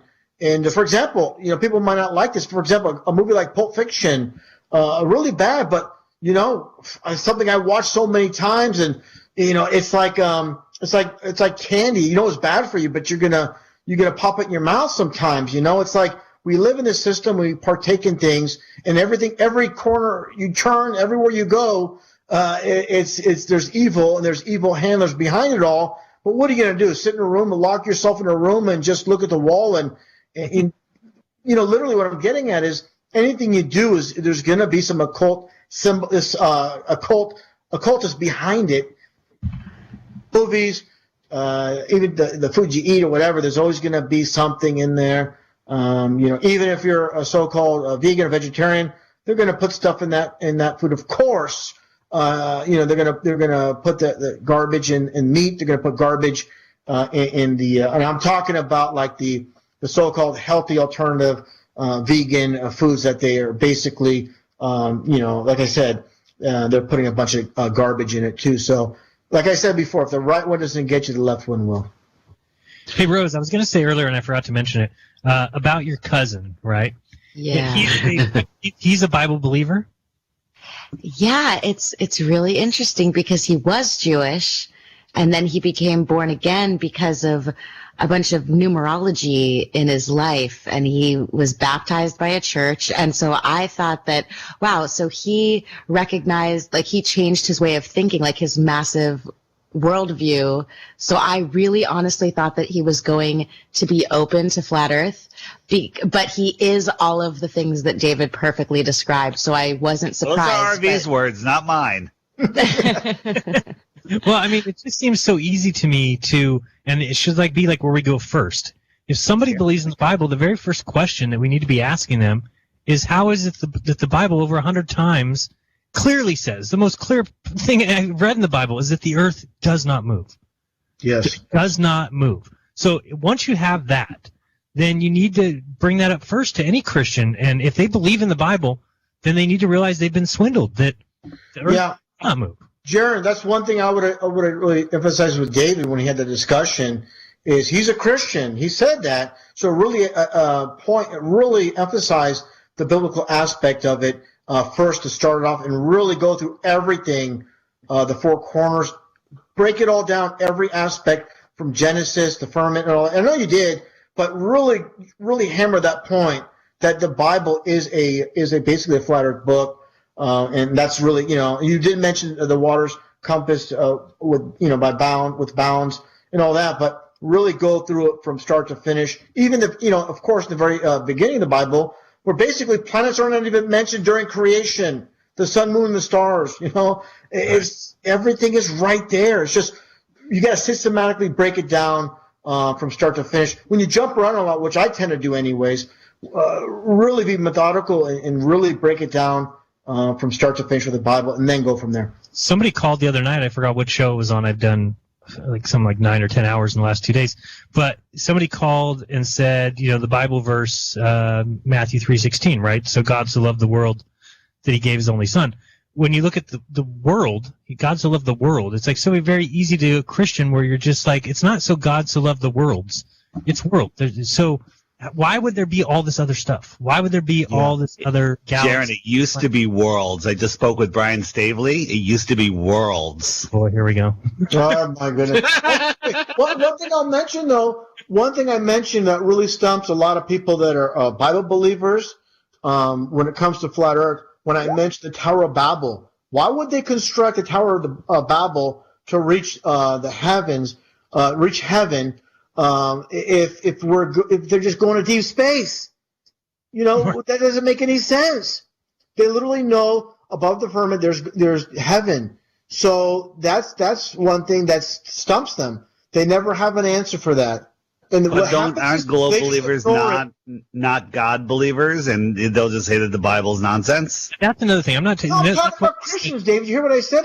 Yeah, okay. Well, Christians that don't believe in the flat Earth. I get it. Yeah, that's what I said. So that's where they'll just completely ignore. They'll just like they never heard me say that when you point it out to. But here's the big thing. I really get people stopped and thinking. That are Christians that attend church that believe in the Bible. When I tell them, I said, look, obviously this ball Earth, the explosion from nothing, the reason it spins is from the explosion. This removes God from the equation. That's why they basically invented this whole concept of the Big Bang Theory. And they're literally, when I say that, they literally stop and they don't know how to respond. They never even gave that thought.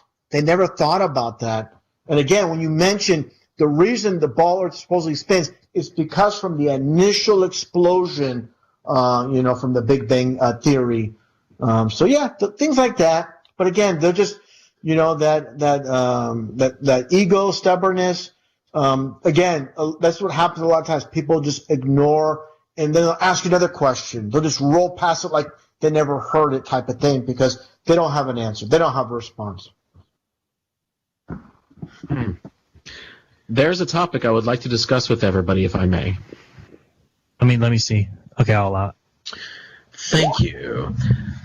Seriously, though, Rose and I were talking about this last night, and I think that something that would be very interesting, and I know I've mentioned this before, but not in quite some time, to really contribute to Flat Earth as a whole would be to launch an amateur rocket with cameras to get past the Kármán line. So I put it out there that this might be like a $10,000 to $20,000 project, and we definitely need somebody who knows a bit about engineering. How feasible do you think this would be? I think you're under budget. I think it's over $100,000. Really?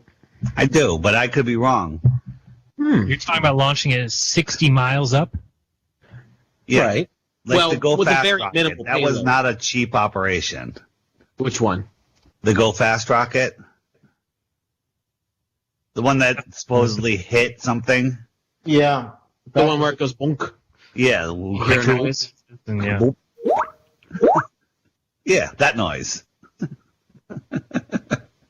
What I find interesting is a year before NASA was even formed, they had that one encyclopedia where they talk about the firmament and the height from I forgot the exact coordinates from basically in Antarctica, like 13,000 feet. Yeah, and of course was it James Cook? Am I mistaken here? James Cook, who supposedly sailed around the world and basically he sailed around Antarctica. And when it comes out to be, he sailed around the what you want to call ice wall. Basically, he's sorry. Reverb.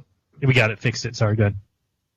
Yeah, just basically what it comes down to is he sailed around the ice wall, whatever you want to call it. I know people like the term ice wall, but whatever you want to call it, the perimeter of the flat Earth that's holding the waters in. All right, and we're back on TFR, everyone. If you wondered, We are. We are. For the last 4 minutes. It's been fixed. It's been fixed. How about on YouTube? Were you guys was it ever on YouTube at all? Or just never worked tonight. Wasn't able to fix that tonight. So we're on DLive. We got a ton of people listening on DLive. I think 643. We're just dominating DLive. The cool thing about DLive is you can actually see. They actually show you who's trending. So I think you guys are seeing the screen, right? Yes. If we go dlive.tv, you'll see that we are. Oh, Dabu 7 is beating us, but we're second. And I'll say this about Dabu 7. Basically, of course, it's Dabu's Buddha 007 is the agent, so it's Buddha, Agent Buddha, Dabu's Buddha. It's reversed, like, Oprah and Harper Studios, NATO, OTAN, all that stuff. So that's a reversal they've done on that name. That's where the Dabu comes from. I have a topic to bring up. So, Jeran, you talk about NASA being a jobs program, and I've never kind of really got it. I'm like, yeah, but I don't get it. And the way it is they real quick before you go on further, everything is a jobs program. But go ahead.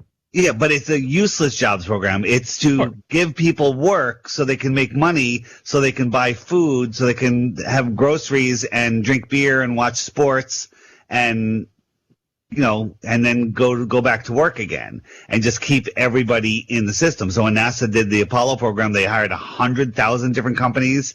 So it's just a massive keep everybody with money, just enough money to get by, because people without money are dangerous, right? Yeah, so absolutely. I was trying to think what other jobs, jobs programs where they're not making money. And pineapples. What? Pineapples. Think about this. I was trying to find out how many people work in the pineapple industry. I think it's hundreds of thousands of people. It could even be millions worldwide. And, pineapples come from Costa Rica, come from Hawaii. You know how long it takes to grow a pineapple? A year and a half. Yeah, a year and a half to 2 years, you get one pineapple per plant. You got to grow it, you got to maintain it, you got to water it, you got to pick it, you got to label it, you got to put it in a printed box, you got to ship it, you got to fly it, you got to drive it. It's got to go all the way over to Costco here on the East Coast, and then Costco sells it for $2.99. Okay? Makes absolutely no sense other than it's a jobs program, and that's the price that they figured. Like if they put pineapples at $5.99, not enough people would buy them, and half those jobs would disappear. Right, so they're finding out the price. What's that? You need everyone to go to work. You need That's everyone. What I'm saying. It's keeping hundreds of thousands of people working, and something that doesn't make any money. So it's not about money. Think of how many middlemen there is in everything. And in fact, they've added jobs now with fast food delivery. Wasn't enough that we had people who worked in fast food places. Now we've got to have an extra person, and they're always going to do this. In 10 years from now, there'll be that many more middle jobs. Now, and it's not about profit. It's about keeping people busy, making just enough money to survive. It might be about profit for the company at the top. I mean, like who's making money on pineapples other than Costco? Because they get them delivered and they get to mark it up. Because where are those pineapples being grown? They're probably being picked by people who get paid 10 cents an hour. So the people who are making the money is the people at the very top owning them. I mean, it's just how every job works. Like DoorDash, right? They're making a ton of money. They make like $1 or $2 for every delivery, and then they pay the drivers nothing. So it's just the way it works all around. I mean, this is how the rich get richer, the poor get poorer. It's slavery. You know what? There's one technique I know as well with Costco and with Home Depot. Like, for example, they'll have bird seeds for sale. It'll be really cheap, and they're not making a penny on it. It's just to pull you in. You end up buying a bunch of other junk you don't really need. You went for the bird seed that was nothing. Oh, let me go down this. Oh, what's on this? Oh, let's buy this too. So there's a lot of strategy with that. And people need to know the profit margin. I mean, I used to be a store manager for a drugstore, right? The profit margin that we would run is like 1.5%. I think grocery stores might even be less than that. And the way that you do that is you advertise things at cost. So when you see a case of water for $2.99, stuff like that our cost might be $3.07. So we're actually losing 8 cents for every person that buys a water. Now, people might think that's crazy to run a business that way. That's how they run a business. The hope is that while you're in there, you pick up a box of CVS brand Tylenol. The difference there is the CVS brand Tylenol, they don't advertise that. So they can make the cost be like $1 and they charge you $9.99. So the hope is that you do things like that where you're paying $9.99, we're making $7 profit. So yeah, I mean, it's the same thing in grocery stores. They have to run very slim margins. Yeah, they all do it. I didn't know the extent with. You said you worked at was it CVS or Walgreens? I forgot, Jeran. Yeah, CVS. It was CVS. Yeah, so yeah, they do the same principle. And here's something funny too. Years ago, I used to work at this wholesale warehouse place, and it was a Jewish owner, by the way. And the markup was 33%. No joke. Right. You remember Long's Drug, though, don't you, RV? Remember Long's? Yeah, Long's Drugs, you know, yeah, and that's where I started working. I worked there for 10 years before they sold out to CVS, and it became corporate, and that's when I had to get out because it was no longer. Long's Drugs was bomb, though. They were family run. They took care of customers. They took care of employees. They were actually a good business, owned by the two Longs brothers. And then CVS came in and made him some ridiculous multi-billion-dollar offer, and of course, just like everybody else, they sold out. And before that, correct me if I'm wrong, Jeran, wasn't it Bill's Drugs before Long's Drugs, or that was a separate company? Yeah, no, they bought out some Bill's. There was Bill's Drugs in Gilroy where I grew up. Yeah, absolutely. Yeah, San Mateo, you know, they had Bill's, Long's Drugs in Burlingame. They had all these. So yeah, I remember back in the 80s, all these, and they had Woolworths too. But I've told the story before. The way Long's Drugs used to run is they used to let you run each store like it was your own. So in Gilroy, there was a golfing section. Basically, if you were a store manager, you could buy anything you wanted to put in the aisles. There was no rules and regulations. And I always tell the story that once CVS took over, I was the store manager at the time in Monterey. And, we're like 5 minutes from the beach right there on Fremont Street in Monterey. And they sent us like an end cap of snow salts and snow shoveling equipment for your driveway. And I didn't put it up, and I got in trouble because CVS upper management came in and said, "Where's the end cap of snow shovels and salts?" And I said, "We're in Monterey, you idiots." And they go, "No, it's required every store." So every store with CVS is cookie cutter. There's no difference if you work in Monterey or if you work in Massachusetts, which is just ridiculous. Such a terrible company. That's a really bad concept, really bad, mindless way to run things. It's so mindless. And they just want monkeys there who just put up whatever end caps they ask for. And I know they have deals with, whoever this person is that sells these salts has some deal where, hey, I'll give you this price if they're up in every single store, guaranteed. That kind of deal. It's just terrible. That is how that works. Because I worked for Guitar Center for a long time, and there are deals for certain guitars were big on it, like they had to be in certain places and things like that. The concept you're talking about, by the way, is called a loss leader. Right. Guitar Center didn't do that for the most part. Things like cables and things like that, they made a killing on. But what's interesting is the more expensive stuff, the nicer gear, actually had far less of a profit margin, despite the fact that they cost a lot more, compared to like the cheapy stuff, like the maybe made in Mexico or even the Asian stuff that would have a massive profit margin built into it. Right. All right, let's try and take one more call or so. Where am I at here? On the right screen? Yes. All right, let's try 352. You're on with the guys. What's up? And the girls. Sorry. Oh, that's me. Hello. What's up? Yeah, hi. This is Bert from Crystal River. Hello, everybody. What's up, Bert? Well, I want to talk in a minute, if I could, about the ocean, the depth of the ocean. But first, I just wanted to just say that the NFL, now they gave Patricia Mahomes, a $500 million deal. He's like their little poster girl child, and I don't know, so whatever that. But the question I have was about the ocean. The other day I got an email that said something about the oldest female astronaut going down to the bottom of the ocean. And my first thought was, well, bullshit, right? Because she's 69 years old. And then my second thought was, well, wait a second. What? Sorry, that was me. Go ahead. Oh, okay. And my second thought was, well, at 7 miles down, that depth they're talking about, the pressures of the water down there filled with salt and everything else, you realize that would probably be harder than trying to go through like marble or granite or something. You wouldn't even... I guess basically what I'm trying to say is I doubt very, very, very much that anybody's ever been down there or that anybody ever will, that anything could survive that. It just seems like the pressures down there, what is it, like 15 tons per square inch or something? That's enough to crush titanium. Well, it gets more and more and more the further you go, of course. Well, right. And then at that depth, it would be solid water. You can't move through water like that. It would just be solid. How could you move a craft? Wow, I've never thought about that, just how thick the water itself would be. You would think, right? We never hear anybody about Isn't that what they call heavy water?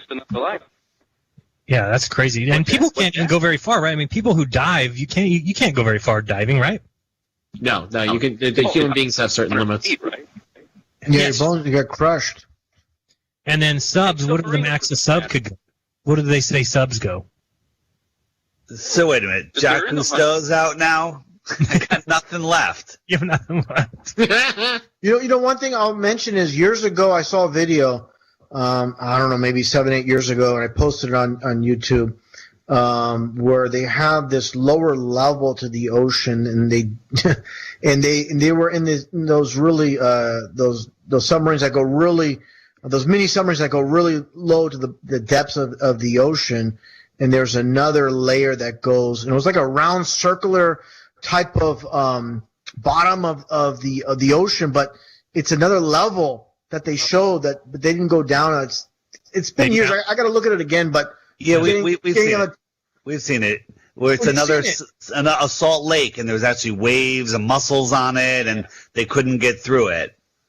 Okay, yeah, it's been a long time. It's trying to remember exactly the details, but yeah, you've seen it. You know what I'm talking about.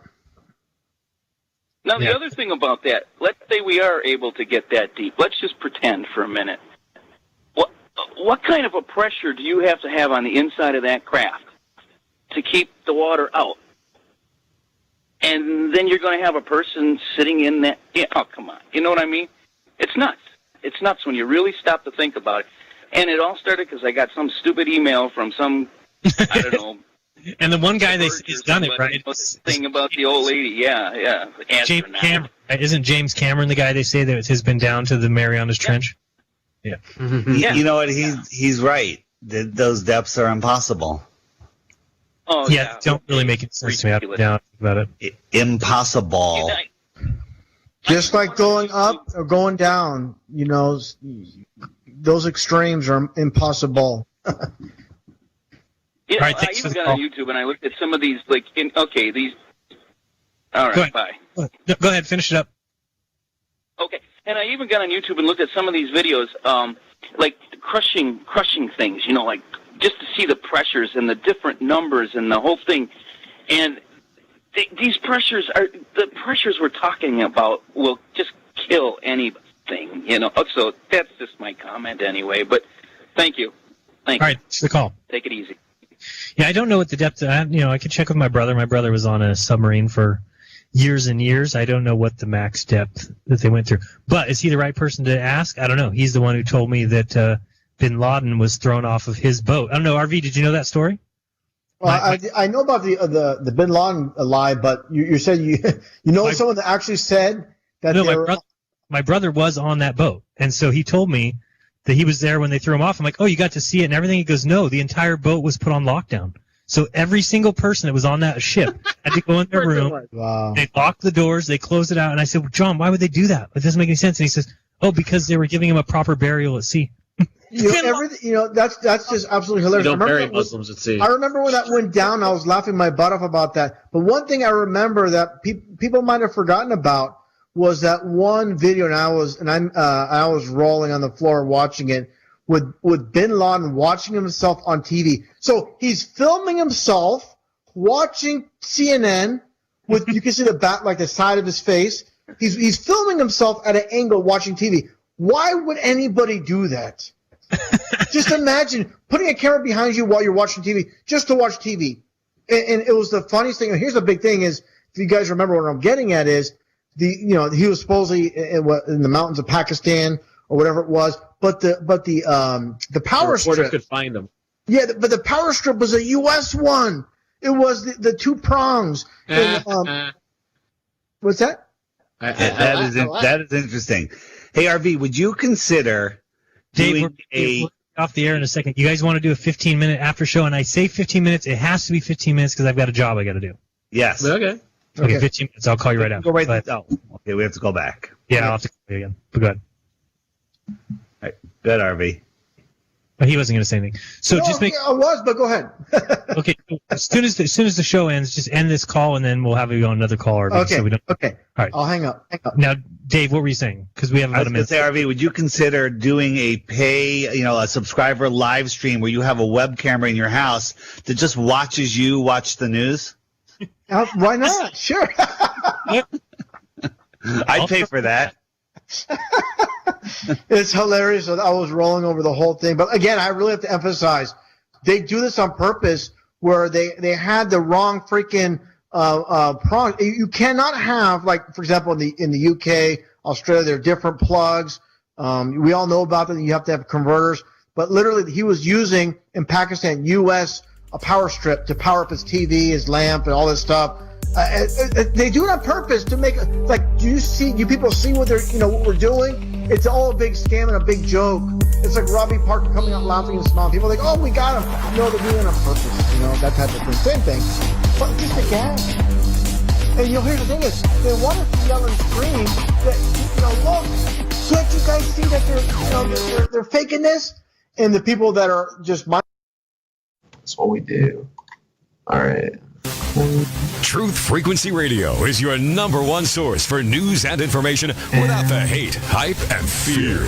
We're proud to feature cutting-edge programs like Beyond the Veil with Chris and Cherie Geo, X Squared with Brooks Agnew, Paranormal Portal with Brent Thomas, Jeranism RAW with Jeran and Missa, Fearless with Frank Castle, Strange World with Mark Sargent, The Eye of Ra with Ron Castaldo, The Infinite Fringe with Billy Ray, Ironworks with Josh Corey, The Kev Baker Show, and dozens more. Did you know you can listen from any telephone by dialing 641-793-7117 or call into your favorite show toll free at 833-TFR Live. Uncensored talk and news you won't hear in the mainstream media. Truth Frequency Radio, your protection from deception.